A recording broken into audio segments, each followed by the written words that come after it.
Well, for myself, composing is more than just writing notes or making a piece. The work becomes much more of a site for something else, something that can fundamentally move us in some way. And that's, yeah, so no, I salute your inventiveness in putting this thing together.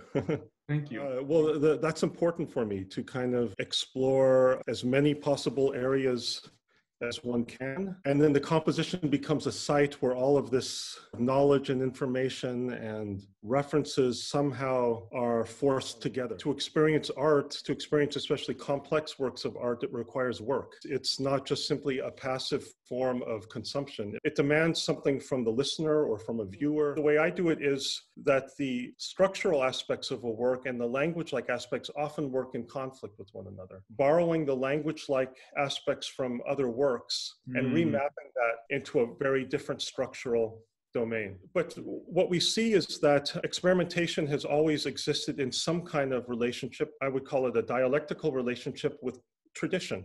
I would like my music to resist the listener at first, but ultimately I want the listener to lose themselves in my music.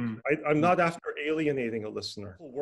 Musical works for me should somehow approach the complexity of the world that's out there. And the world is far more complex than any single mind or imagination.